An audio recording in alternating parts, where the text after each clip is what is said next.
Have you ever wondered how you should be running your comps? So, whether you're submitting an offer or you're buying a property, you're doing it at the right price? That's exactly what this episode is all about.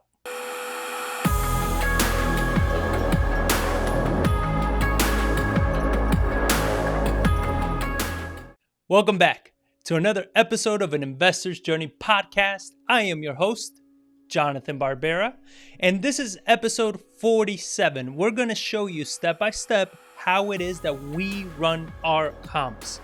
So this has been asked of me to do for a while, and I just keep forgetting, to be honest with you. I either forget or I have other stuff going on and I still forget. So PJ, if you're listening, this is for you, sir.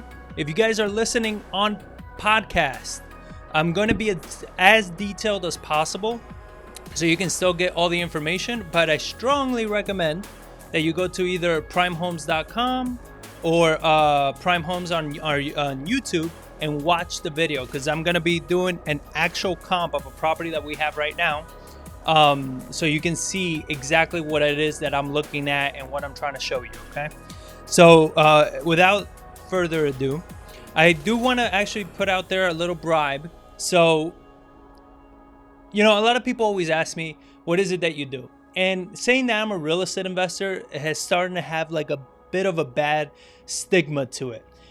You have a lot of real estate investors supposedly in the market, and they've given us a bad name, right? They're very shady.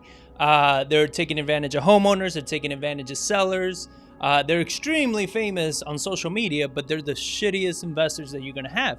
So our objective with an investor's journey and with everything that we do is to make sure to show how to do real estate investing the right way, right? How to have some actual ethics behind your business, how to make sure that the seller's not getting screwed over, that the buyers are not getting screwed over, that you're doing this with the best intention so you can build a long-lasting business. This is why so many people come in and out of real estate investing, because they're just so shady. So because of that, we're trying to get the word out as much as possible on how we believe it is that you should do real estate investing the right way. So with that being said, if you go to our Facebook page and you share this video, we will sit down with you virtually or in person, whatever you feel comfortable, and walk you through how to do a comp on a property, on a lead, analyze it, how to even submit an offer, what the offer should be, why it should be that. We'll sit down and we'll analyze all the numbers with you, everything step by step for as long as that takes. All right. So if you go ahead and you go to on our Facebook page at Prime Homes and you share this video, we will go ahead and sit down with you. We'll schedule a time. We'll sit down with you and we'll go over whatever property you want to go over. Even if you don't have a lead, but you want to go over any property in your head, we'll sit down with you and do it at any time. All right. So go do that. Help us spread the word. Again, this is for all of us. This is so we can all be in a community that we're proud to be in. And when you say you're a real estate investor, people are more amazed and not more like, you're one of those guys. So help us out. Now, with that being said, in this episode, I'm going to break down a couple things, and we're actually going to do 2 episodes, right? Part 1, which is this one, I'm going to walk you through how it is that we do a quick CMA, a quick comp, to determine what our offers should be. And then on the next episode, part 2, we're going to show you how we run our numbers on when we want to actually put the property for listing, either list it to sell or as a rental. So then, because the numbers change, and sometimes throughout the project, a lot of things change. So we're going to cover all that on the next episode. And this episode is just how to do a quick comp, how to understand it. I mean, it's not going to be that quick. We're going to take some time and I'm going to explain a lot of things to you. But once you get the hang of it, we typically can run a comp between 5 minutes, 10 minutes or so. All right. So I hope that helps, and let's get into it. All right. Biggest things that you want to know. So first of all, let's go over the biggest don'ts, right? When running comps. Don't use Zillow. Number 1, don't use Zillow. I have a friend of mine, Tim Allums. He's a kick-ass realtor in San Antonio. If you know him, you know that I'm telling the truth. And if you don't, you need to get to know the guy. Guy knows a lot and the most ethical person I know. So Tim Allums has a cup that says, the A in Zillow stands for accuracy. So if you don't get that, there is no A in Zillow because there is no accuracy. And this is not a knock on Zillow at all. This is just to you. A lot of people use Zillow as comps. They look at the values and all that. Well, Sestimate says this. That means nothing at all. You understand? That could be either dead on, which rarely happens. It could be way off, over, which a lot of the times that happens, or it could be way off, way under. You understand? So it's very inaccurate. Don't use Zillow. Another thing, don't use the appraisal. Okay, a lot of people, even homeowners, they'll call me and they're like, "Well, my house was appraised at this." Like, did you get it appraised or was it tax appraised? Because a tax appraisal is a ballpark. You understand? Like they're taking into consideration like what all the houses they run comps and everything on the neighborhood, and based on the square footage and what most of the houses are selling for, they take that average, they times it by your square footage, and say your house is worth this. But they don't know what the inside of your house looks like. You understand? So that could potentially be an ARV. Most of the time, it's not. Most of the time, these people don't understand what buyers are doing and how things work. And again, this is not a knock on them. This is just what is. Okay. I had somebody that wanted to sell their house, and their appraisal came in. Their tax appraisal was 185 or something. My ARV, right? Repaired. The house was updated, was 162, 165. I was like, dude, first of all, we're not going to reach an agreement because you're way off. And two, I was like, you've been overpaying on taxes by a drastic amount. You need to go fight that because your house is not worth 185. No way in hell, right? So they don't know that. And a lot of investors, I see them do the same thing. They're like, well, it was appraised at this. And I'm like, what do you mean it was appraised? Yeah, the tax appraisal. That means nothing. That means absolutely nothing, all right? So don't use Zillow. Don't use tax appraisals. All right. The best way to determine value is to use the MLS, the multiple listing service, especially in Texas. You have New York that in New York, they actually post the solds publicly. So you actually can find solds on Zillow and stuff like that. So you can have a better gauge. But let's say here in Texas, it's a non-disclosure state, so you don't see solds on these public websites.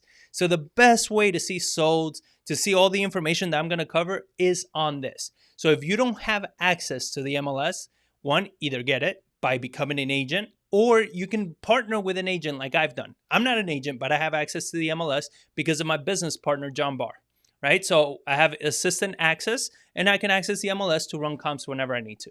Strongly recommend you do that. If you're taking this business serious, either become an agent. I strongly recommend you become an agent. It just opens up your platform to so many more deals. And then if not that, find an agent and partner with them so you can have access to the MLS. Or even find an agent and pay them to give you assistant access. I mean, there's a million ways that you can go about it. No excuses. So first thing we look at, this property is a real property. I'm not going to give you the address because I don't want you guys bugging the homeowner. There's, again, a lot of shady investors out there. And there's a lot of people, and it's happened to us already, where you will go behind our back, contract with the seller for a much, much higher price that makes no sense. You have no intentions on closing on the deal. And then you go and file a memorandum. So you lock up. So then I can't close on it. And in order for me to get that memorandum removed, you're asking me $5,000 to $10,000 for you to walk away. So yes, there are pieces of shit out there that do that continuously. So because of that, I want to protect the seller and myself. So I'm not going to disclose the address, but I am going to disclose the neighborhood and all the information of the property. Biggest things that I need to know: beds and baths, how many bedrooms and bathrooms, the square footage, and the year built. Those are the three biggest things that I want to know when I'm running comps. All right. Do pictures matter in all of this? Yes, it matters, but not when I need to understand what the neighborhood is doing. When I need to understand what the ARVs are in that neighborhood and all of these things, I don't care what the condition the house sits right now. That's determining repairs, right? I don't care what conditions it's in right now. When I'm running these comps, this is how I'm doing it. That's all the information I need, obviously in the address. But I need the square footage, the bedrooms and bathrooms, and the year it was built. All right. Which the bedrooms and bathrooms is pretty much what you need to get from the homeowner or whoever's bringing it to you. And then the square footage only if they have converted a garage and stuff like that. If the house has not been touched, most of this data you can get online through BCAD, great source. Depending on where you are, just go to your county appraisal district and you can search properties and they'll tell you square footages, they'll tell you conversions, it tells you all of that. So you get the actual square footage and it'll tell you the year built, because there are a lot of times people just don't know this. So best way to do it that way. And those are the biggest things. Then aside from that, another thing that we look at is lot size and proximity, right? So lot size matters when you're starting to have, you're starting to get a little pickier on the comps. So you need to know, like, all right, maybe, these aren't apples to apples. So now what are the next best things to match, right? So the lot size comes in handy that way, because you might have a lot of houses that are somewhat similar, but then one is sitting on half an acre and the other one's sitting on a quarter acre. Land size is going to matter and values is going to matter on that. So lot size, and then proximity. How close is it to its comps? And not just in location, but also in all these other features, right? There's a lot of times that you're running a comp and maybe you have a 3.2 and then you're comping it to a 4.1, right? Or you're comping it to a 2.2. So then you say, well, it's not the same. No, but you want to look at comps like, how are they valuing a 2.2 in that neighborhood? There's been neighborhoods where an extra bedroom can mean $15,000. And there's other neighborhoods where an extra bedroom means nothing. All right. So the only thing that's going to clear that up for you is the comps. You're going to look at them and you're going to compare the solds and all of that and see what it actually is. So the next thing, going back to, things not to do, is don't look at anything that's not a sold. So a lot of people, when they run comps, or they've sent me comps, because we buy from a lot of wholesalers, send me your deals. They'll send me comps, which is fine. It doesn't help me or hurt me that you send me comps. I could look at them. I usually don't. I like to run my own. But when I glance at them, they send me a lot of actives, right? Or active options or pending. Those don't mean anything when you're running a comp, because active means it hasn't closed. And if it hasn't closed, it doesn't matter what it's listed for. They can ask whatever the hell they want for a house. It doesn't mean it's going to sell at that price. So there's a lot of times houses are listed, for 220, and then they end up selling for 205. And if you're using that 220 as a price to submit an offer and it closes at 205, that's a $15,000 spread now. And if it was a marginal or a tight deal, that could be negative money for you. So you want to make sure that you're going off of solds. Now, there are times, and I'm going to show you some example, where we do use actives and active options and all that, but that's going to be in part 2. And I'm going to show you why we use those, but not when we're buying. Okay. When we're buying, I want to see solds. All right. I want to see the house closed, because that's the data that I need. All right. So with that being said, what is the data that we're looking for? We're looking to find houses with what is the after repair? What does a house that's after repair look like and what's it selling for? Right. So that means that a house that's updated. Or it might mean a fair market value, which means a house that's just clean. It hasn't been updated. It's just clean. It's been well maintained, well lived in. Maybe it has some updated features. They did tile 10 years ago or something. But all in all, it's just a clean house. So a fair market value. We want to see what is that neighborhood selling at. You understand? Is it selling at ARV or is it selling at fair market value? What's it doing? Then we also look at what is selling. What is the quality of what's selling? So this is where a lot of people don't understand, is that when you are looking at houses, a lot of people get emotional when they're running comps and stuff like that, or when they're renovating a house. And like I tell people, listen, you don't need to reinvent the wheel. You understand? There are houses, when you run a comp and you see what's sold, that's what you want to do, because that's sold. That worked. You understand? That is what the buyers in those areas are paying that amount of money for. So why am I saying this? Because a lot of times you end up over improving a house and it makes no sense. You understand? You end up over improving, which means you end up overspending. Now, yes, you might sell faster because your house is that much nicer, but sometimes that speed of selling is not going to recoup the money you just put into that house. So keep that in mind. You want to make sure that when you're running comps, look at the quality, because that's pretty much what you're going to do. And we're going to cover all this in quality and stuff like that later. We're also going to cover financing. What type of financing didn't close on it? Because that's going to matter.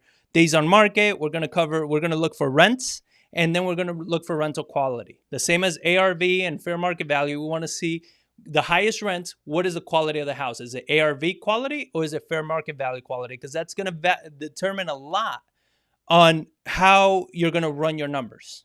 All right. So let's get into it. So jumping into this deal, let me switch over to the screen. If it wants to switch over to the screen, there we go. All right. So this is the MLS for San Antonio, SABOR. For a lot of you that may be watching somewhere else, you may be looking at this and it looks very primitive. That's fine. You get used to different things. This house that we have, the subject property, it's 3 bedrooms, 2.5 baths. It's 1,688 square feet, and it was built in 86. All right. So what do I do typically? Right off the bat, this is how I run my comps. I come to search. I go to single family. Don't get confused by this. They released a modern version of the for our CRMs. It's not CRM, sorry. For our SABOR. I don't like it personally. It's just a personal taste. But anyway, just go to single family residential. We have a preset that we look at, which is, as you can see here, you can choose to see all actives, right? Which is active, new, back on market, extended, price change, active option, or you can see all off market, sold, pending, backup offers, expired, cancel, withdrawn, all of that stuff. So what we like to look at is active and new listings. And then we like to look at solds and pending. That's it. That's all we like to look at. This is just a standard analysis that we do. Do we use the other ones? Yes, we use a lot of these other ones, but it's only going to depend if we don't have enough data with these 4 right now, right? If we don't have enough data right now with these 4, then we'll start playing with other ones. And then on part 2, I'm going to show you how we use active options and other ones to run more a better analysis. And then at the bottom here, we look back 6 months. We don't do 9, 12 months because appraisers don't look back 10 or 12 months. And let me say this, should have said it at the beginning, but whatever. Running comps, doing a market analysis, all this on houses is an art form. It's not a science, all right? Running comps, running numbers, it's an art form. It's an opinion. It literally is an opinion. It's a lot of times it's based on emotions. It's based on feelings. Why am I saying this? Is because an appraiser will go and appraise the house at whatever the hell they wanted to appraise it for. It means there's no rhyme or reason to doing whatever the hell it is that they do. And why do I say this? Is because I've spoken to appraisers and not one agrees with the other. It's insane. It's ridiculous. I don't understand it, but that's what it is. On one property, they gave us an extra $5,000 for a fireplace. The fuck do you need a fireplace in San Antonio for? Okay, but gave us an extra $5,000 of value. So we had 3 other houses on that same street with fireplaces. We didn't touch the fireplace. Even though we wanted to remove them to get more square footage, we didn't touch them. Because of that $5,000. We speak to another appraiser, and he says, no, fireplace, this shouldn't bring you any more than $1,000, maybe $1,500. It's Texas. What do you need a fireplace for? Like, well, it's $5,000 they gave us. That's why we didn't touch the other fireplaces. So now if these houses don't appraise for that extra $5,000 because we have fireplaces, it's going to screw our numbers for our rentals, right? So these were discussions that we were having with them, because you have appraisers that they just, one thinks one way, another thinks another way. I'm going to upload a video on a property that we did in New Braunfels that the ARV, plenty of comps for it to combat 250, which is what we were targeting, 250, 260.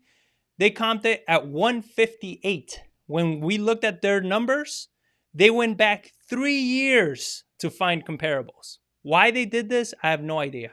Complete negligent, complete idiots, but they did that. And a huge issue. We fought with them, everything. It took over a month and we finally got a decent appraisal.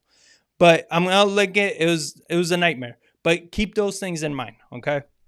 So 6 months. You want less than 6 months because the fresher, I guess, the comp, the better. That's the closest things that the appraisals are gonna use. Appraisers are gonna use.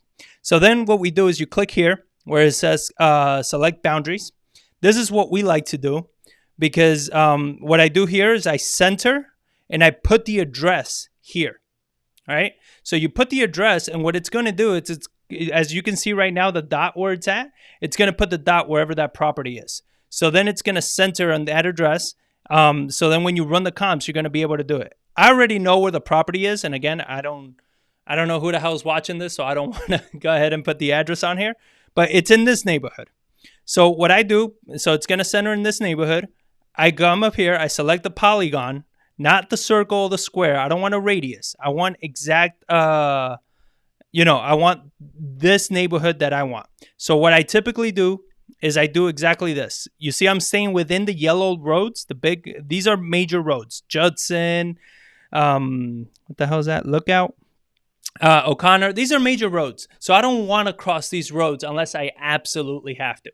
And there are many times when we do cross the roads because if we have to cross it, the appraiser has to cross it. So, but if we don't need to, we like to stick within this. So you hit OK. Now, as you can see right here, it says drawn boundary polygon. So now whatever I put down here, it's only going to look in this polygon, not in the rest of the city. You hit count, 45 properties. So our MLS, I think after 40 properties, it gives you a second page. I don't want a second page because usually the second page has like the higher sold. I want everything on one page. So 45 is a lot of comps. I don't need that many. So I definitely don't need to cross the major roads. There's plenty of comparables here. So what I'll do is I come down to square footage. It's 1688. What you want to do with square footage is you go up or down 20%. That's more or less the rule of thumb of how close you want to stick to your square footage. So let's call it 1,321. Well, let's call it 2,000. So that brings it to 33. So still a shit ton of properties. But that's still a little more manageable. It's all going to be in one page. So now I want to get a glimpse. So 33 properties. It's a good amount of properties. So I'm going to click on view results. All right. So you see these subdivisions? So this is a custom layout. This is important because if without this custom layout, this is typically what everybody sees when they come in, right? So you see the MLS number, area, street, whatever that shit is, direction maybe, the street name, price, days on market, beds, baths, square footage, type, and photos, and some other nonsense. I want, again, speed. I want it at a glimpse. So I actually, you can create your own, right? Manage custom reports. So I created my own, and my own has what I want. I want subdivisions because I want to know, am I crossing a subdivision? And if I am, is there a difference between one subdivision and another, right? So if you look from Larkspur to Woodstone, you have 1986, 1978. Woodstone. Then you have Stonewood, that's 98. Woodstone 79. So it looks like Larkspur is newer homes, Woodstone is a little bit older homes, and Stonewood is newer homes than Larkspur. So I want to know these things, right? Because that's where I'm going to be pulling my comps from. I want to know, am I comparing apples to apples? So I'm looking at all this. I'm like, okay, so my house actually is in Larkspur, is in that subdivision. So it's good. It's right in the middle of both. So let's look at this. So we have this house. So down here, wood climb, this house is pending, right? At 215, 1688. But what did I tell you about running comps? A pending house does not mean that it's sold. All right. So just because it's pending does not mean that it's going to sell for that price. It could sell for 200 or it can sell for more. I mean, there's a lot of times that we've listed our properties and we ended up selling them for more because we had an FHA buyer and they needed more money to close on the property, right? So we just upped the price because it appraised for it, and the house on the market ended up selling for like $220, let's say, with $4,800 in concessions. It's very common, and we've done that quite a bit. So I'm not going to use that pending. But let's look at these solds. So you have 1,800 square feet, 1,800. These are all good because ours is 1,688. So see, these are all wood, stone, stone, wood. So why am I looking at these? Even though, well, this one's 84, 98, 78, 77. All in all, it's staying within that 1986. Like, we're within 10 years mostly of the 86 property. And if you're within 10 years, it's a good little range to be in. You don't want to get too crazy. So even just with all of these, let's see if there's another larkspur. So this one's larkspur, 1700, 1976. So it seems like the years are all over the place. I mean, when you drive the neighborhood, you're going to see that a lot of the houses, they all look damn near the same. So let's see. This is Woodstone. Yeah, it has a 1999 build for 18 square feet. Okay. So these are plenty of comps. I usually try to get about 3 to 4 to 5 comps. These are plenty. There's plenty to pick from. So I go up here, hit selected. See, I was selecting these as I was looking at them. So now I want to look at them where they are. They're all within that neighborhood. Our property is around here, so we're like pretty much right in the middle of these. So proximity-wise, pretty close. Square footage, 1,800. We're 1,688. You know, it's 100 and something square feet off. Okay, most of these have a 4th bedroom. That's pretty much where the difference is coming in at. But then you look at this, so you see 1,888, 421 versus 1,879, 321. So an extra bedroom. There's not really much of a difference. All right. So on prices, it's not a big difference. This house is newer too. It's much newer, and it's still just $3,000 under this one. So not a huge difference. You have this other one over here, 321, 1,400 square feet, 84, selling for 185. So the bedrooms don't seem to be a big difference as far as value goes.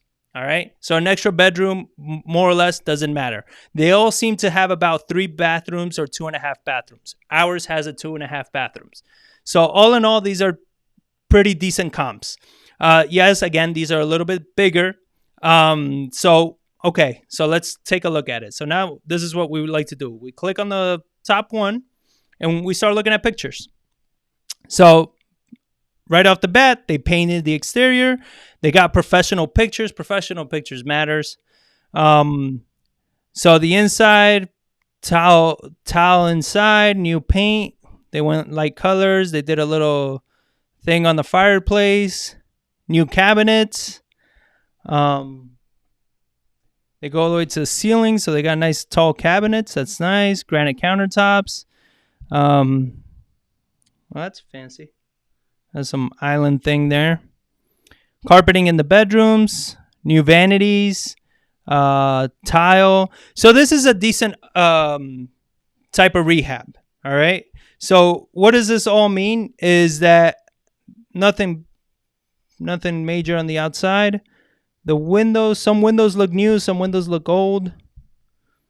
But all in all, it looks like they have new windows. So pretty much, this is a standard rehab. This is ARV. All right. This is what we'll talk about when we say ARV. As brand new kitchen, right? Brand new appliances, brand new floors, paint everywhere, brand new bathrooms, vanity, everything, the showers, tile surround, everything is brand new. So this is a brand new house. Quality of rehab is not a major quality. All right. They're not using crazy material. These are pretty much all in stock items. So that's ARV. That's a really good, solid comp. Then we look at days on market. So days on market. So this is what's important, and I'm gonna botch this word. I don't know. Maybe it's my, because I'm bilingual or whatever. But this freaking word always gets me. So you have days on market, and then you have cumulative days on market. Damn, that's a big word. All right. But the total days on market. So what does this mean? This means that they listed at some point, and then they took it off, and then they relisted. So it shows 69, but the total days is 116. So let's go see what happened. So moved too fast. So typically on here, you go to additional information. I don't know. You got to look at whatever city you're from, what it looks like. But what we're looking for is the listing history. So then you click on listing history, and then we look at this. All right. So they listed it new at 209. All right. So that's they listed at 209. Doesn't seem, far off. They listed at 209 in November. Let's see. Usually what I like to see is did they switch offices or agents? So on this one, it doesn't seem like they switched office, but they did change agents. So the agent number is different. So it's interesting. So they went from 209 from November 20 to January 15. So you're in the middle of the winter. All right. It's typically tough to sell a house in the middle of the winter. Now I want to see the pictures. Was it in this conditions when they listed it back then? It was, and it was also staged. So I'm intrigued. I'm intrigued to why it did not sell. If you're really intrigued, you can call and ask. We've done that plenty of times. We speak to the agent involved and see what happened, because especially when you see active option, back on market. So then withdrawn, back on market. Like, what the hell happened, right? Why was the active option back on market? A lot of times the house has an issue. They go on their active option, they do an inspection, and they realize that something was wrong, right? So and the buyers back out because they're very finicky in these price ranges, so they back out. So then it went up again. Look, it came off market in January 15th, went back on market January 16th. And then it was active for a while. They did a price change. They dropped it $5,000. After they dropped it, let's see, 206, it went under active option at 218. So that $5,000 pretty much convinced a lot of people, apparently. Convinced somebody. It went pending. That means that it passed inspection, but it was almost over a month later. That's crazy. And then it closed. So it closed at 204. Okay, so now we know why it was listed for so long, or at least we have an assumption, right? Something must have been wrong with it. It was a VA loan, though, with $5,000 in closing costs. So what does that mean? Is that you got to factor in that $5,000, right? Because now from the 204 that it closed at, the buyers didn't get 204, right? They got minus closing costs and all that, and minus the $5,000. So they probably walked away with closer to 195, maybe, 197 around there. So that's good to know, because that's a comp right there, about 195, about 200 is what I will comp this one. So let's see. Let's go back to criteria. Sorry. So what happens when you try to move faster in the computer? Let's see. It was all of these. I think we did the pending. I wasn't sure. And then we did Larkspur. Okay. All right, so we're back on our list here. So good, solid comp, that one. So let's see. So that one, like I said, I would put the value around 200 on that one. On this one, let's see. This one is a 421, 1977, 1856 square feet. Okay. This one's a 2-story. So it's a different house, right? If like you look at this one story, 2-story. Now, this matters. There's a lot of neighborhoods where 2 stories are valued differently than 1 story. This is important. You want to know this. So you want to see if this matters.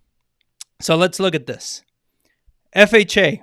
All right. So the other one was a VA. This is FHA. What is that telling me? Is that even if I wanted to do a quick flip, I got to wait at least 90 days before I put this house on the market. That's important. Keep that in mind. $6,000 in concessions. So that's another thing. At this price points, sub 200, a lot of your FHA VA buyers don't come with any money to the table. So concessions is a huge way for them to be able to actually buy the house. They need the money back in order to close. So that's a big thing that you got to factor in. All right. 248 days total. I'm not going to say the C word because I always botch it. But 248. So that's crazy to me. So let's see. Let's look at the pictures. All right. They did a red door on the in and outside. That's interesting. Windows look new. New flooring. Cabinets look resurfaced. They don't look new. They did granite. They did new appliances. So that popcorn ceiling. So if you can see here, has popcorn ceiling. So they didn't do a major rehab. They did flooring, paint, granite. They might have done this bathroom. I don't know how they bought it, but it seems like they might have just done the tiles around here. Granite here with that little stupid bowl. I just find those bowls so annoying. Some doors are new, but they haven't even changed the doors. See, they have the plastic insert. The other ones had tile surround, so that matters. Quality tile. This probably a shed, maybe, or maybe the washroom, but obviously dated. Blank picture. Let's see the backyard. Nothing fancy. All right. So this is a mediocre rehab. All right. So, I can see why it was listed for less. They left a lot of things dated. They cleaned it up. It's not terrible, but it's not A or B. All right. This is a little in between. So now I want to go again, additional info, and let's look at what happened, why it was listed for so long. So it listed new back in in April of last year for 210. Jesus. So let's see. They did switch agents, as you can see here. See listing office. They switched agents and offices. So let's see back then what they do. So back then, so they didn't have appliances. And I believe they changed the light in the kitchen. So they did some minor stuff. They did some landscaping. They did some minor touches. All right. Some minor changes to the house. And again, it was from April. April price change, active option for $189 in July. And then back on market, active option, and then it expired for $189. So that active option back on market, again, those are terrible. I mean, whenever you see that, not that it is terrible for the house. It's terrible for buyers. When a buyer sees back on market, it's like, what happened? So those are usually a lot of times why they just let them expire and then they list. So then it doesn't look back on market. They just do new. So they do that a lot of times. It just depends on the person. So they listed new in January for $196.9, and price change. And when they dropped all the way to $187, $188 pretty much, it went under active option pretty much 6 days later. And then a week later after that, it went under pending and it sold at the end of that month. So it seems like there were some problems with the house. We don't know, obviously, what the problems were. And the price was obviously a factor. Any house will sell at the right price. Keep that in mind. So ended up selling for $194 with $6,000 in concessions. All right. So what does that mean? You saw that it dropped to $187 and it went pending and it sold, but then it sold for $194. And I told you before that $6,000 matters, right? They needed that $6,000, so they upped the price to get that $6,000 back. So the seller's not walking away with too little money, because if this is an investor, the way a lot of people are buying houses, they probably would have lost money, because at what they listed and everything, they probably ran their numbers wrong, and that's just what it is. So this house, even though it says $194 on it as a sold price, we know it actually sold for $187. All right. So that matters. 187, 1,800 square feet, but not that nicely updated. So, okay. So that was number 6. So I'm happy with these two comps right here. I'm kind of getting an idea that my house at 1688, if I was to renovate it and make it look nice, like this one that I said was at 200, I would probably list ours at 195, 190. That would probably be the target price that I will be shooting on this one. But I want to look at this Larkspur one that's actually in our neighborhood. It's 4.2, 1,700 square feet, 1976. So let's check this one out. So this one's a single story. Nice curb appeal. Very clean yard, everything. Very nice. They didn't paint the outside or anything. Okay, they didn't do much inside. These are somewhat custom cabinets. These are Home Depot cabinets, but they just got a little nicer finish. Granite counters, low backsplash there. Tile floors, laminate throughout, and that cheaper laminate. Not a fan of. Seems like it has popcorn ceilings from what I'm seeing. Bathroom, nice glass door, tile surround, updated vanities. Nothing major in the bedrooms. Wow. They did a tile bathroom with a little half wall and everything. Not bad. Not a fan of the tile coming all the way around here. The same on the floor. Like, that's just, I don't like it. But, you know, it worked, apparently. Yard, privacy fence. That matters. Okay. Cool. So, pretty standard. Nothing crazy. Not a full-blown rehab, but some nice little updated features. This seems like it was sold by the owner, right? It seems like, to me, like somebody lived in it and sold it. Doesn't look like a renovated house. But this sold conventional in 18 days for $185 with $1,000 in closing costs. That's not bad. That's a nice little solid comp. $185, 1,700 square feet. Yes, it has an extra bedroom, but like I said, the bedrooms in this neighborhood don't seem to matter as much. It has 2 bathrooms. Ours has 2.5 bathrooms. So, and it's a little bit bigger than ours. All right, and it sold for $185. So what I would do is, like I said, because we will be renovating it and doing everything updated, and we're pretty much from 1771 square feet to 1688. It's not a drastic square footage difference. So I would probably list around, I would push the 194.9 because, you know, I think it's a good price to push the comps a little bit. You understand? So you're pushing a little bit and seeing what the market comes in at. Because we think that, you know, once you put it up and you list it, it's probably going to list and sell for around the 190 price point. That's pretty much what the ARV is going to be on this house. All right. So you saw how we looked at the quality. We determined that the houses in these areas, you have some fair market value houses and what they are, and the ARV houses and what they are.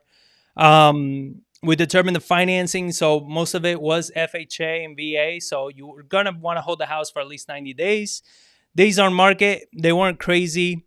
They were on some of these, the total days on market were high because it seems like there were issues. They priced it too high. They might have had some issues that it was active option and then it came back on market. So it seems like some issues were there. But all in all, you're looking at about, you know, less than 2 months of inventory in this area. So that's a pretty good fast moving market. All right. Less than 2 months. You know, you have 78, 69 days, 38, 19, 44, 20 days. So all in all, it averages under probably 2 months. So it's a nice moving market. I like the neighborhood, right? I know the neighborhood, so I like the neighborhood. I looking at these comps, like I said, I will be shooting around 195, 194.9, knowing that we're probably going to settle in around 190. So that's that. Now, here's what we do to run rentals. Again, I don't know what software you use. I'm just trying to just pay attention to the overall point. So I open up a new workspace. So it saves this last one, right? It keeps that one open. And under this new workspace, I go back into single family. And what we have is load last search. Why I do this is because it brings up the neighborhood that I just searched. It brings up the square footage. It brings up everything that I just last searched. Because I'm searching in the same neighborhood, same types of home. So now up here, I switch it from single family residential to residential rental. So it keeps all that data, right? It keeps the neighborhood and everything, the square footage and all of that. And now it's just, instead of doing all that work all over again. But if you look up here on the status, yeah. We select everything, as you can see. Because these are rentals. So on rentals, you want to select everything. You want to make sure you have all the options, everything, because you're going to see that it's not as many as it is on the listing side. So you want to get all that. And on rentals, because rentals are usually run 12-month leases, you want to at least go back 12 months because you want to see what are these houses renting for. So let's hit count. We have 46. All right. That's a ton. So that's a lot of houses. So let me see. On rentals, we usually don't get these many. So I'm trying to think. We'll probably go into types. So select single family detached. Make sure that you're not getting any like duplexes or apartments. All right, it goes down to 41. And then you want full bedrooms. You want a minimum of 3 bedrooms. All right, and a max of 3 bedrooms. So let's see what that does. That brings it down to 33. More manageable number. Again, like I said, our target is to hit 1 page. So hit view results. All right. So let's here at the bottom. So same as the other one, I actually have a preset view that I like. So it gives me square footage, days on market. It gives me beds, baths, the type of home, and the year built. And it gives me the close date just so I can get a glance like how long ago was this? Was this rented in the winter? Was it in the spring? Because that's going to matter. If you guys have watched any of our market updates, you're going to see that in the winter, rents go down and then they pick back up in the spring, summertime. So you want to make sure to understand when were these houses rented. So let's come to the bottom because these are the highest. So you have the square footage. Ours 1688. This one's 1566. So that's nice. 1566, 1617. Man, the rents are really high in this neighborhood. That's nice. All right, so for rentals, let me see the map. All right, so they're pretty close to our property. Like I said, it's on this side in Larkbrook. They're all pretty much right there anyway. So that's pretty good. So let's take a look at the conditions of these homes. Let me close the map. All right, so this is 3-2. This is a 2-story home. Rented in 36 days. Back in May, June. All right, new tile throughout the whole house, granite, new cabinets, carpeting, tile surround. So this is kind of like an ARV house right here. All right. 2-car garage, nice driveway, nice house. This is ARV, not too many pictures. 36 days. See, 4 pets max. That's always good. Well, I don't want to get off topic, but you know they're smart. So and it rented in 36 days for pretty much $1,600. That is awesome. That is a hell of a rental right there. $1,600. ARVs are $190. You're gonna be cash flowing real nice on this house if you bought it at the right price. So this is and where it's located, it's northeast San Antonio. So it's by 35 and 1604 in that pocket. Beautiful area. It's appreciating like crazy. I ran comps on this neighborhood a little under a year ago, about a year ago, on a house there. And it was about the same, 1,600 square feet. And at the time, the comps were 178, 175. And right now, they're comping out on 195. So nice appreciation in the area. So let's see. So that's interesting. So that one was 1,600. And this one is 1,450. Oh, but this was September of last year. Okay. So this was September of last year. These tenants had a better deal, apparently. So let's see. Laminate floors throughout. Kitchen not really updated. It's clean, but it's not really like a crazy update. It came with appliances, which is good. Let's see. Yeah, nothing fancy. It looked like they just they have the insert on the shower.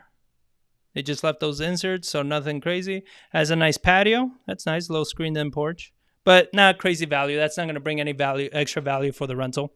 So not bad. That's nice. 35 days, not crazy. And then let's look at one more. I'm pretty much, I'm already seeing like rents are going to be at least 1,500, 1,600 easy on that house.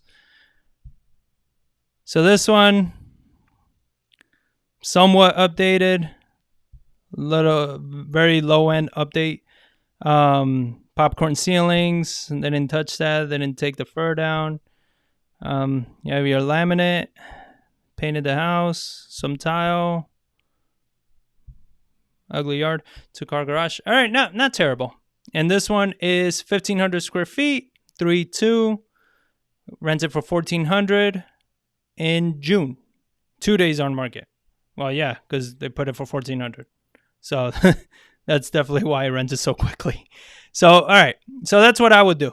I would probably put it at the same price as the other one, $1,595, because I feel that it should definitely be good. And then another thing why we select all of them for you guys to see is I'm looking, are there any active rentals? And as you can see, there's nothing. They're pending. So this is a hot neighborhood. This is something that if you put a decent product out there, it's going to rent rather quickly. So let's take a look at this one, just out of curiosity. So this is a 2-story. So this one has Formica countertops, old appliances. Yeah, this one's just dated. It's clean but dated. Old, very old carpeting. Kind of gross.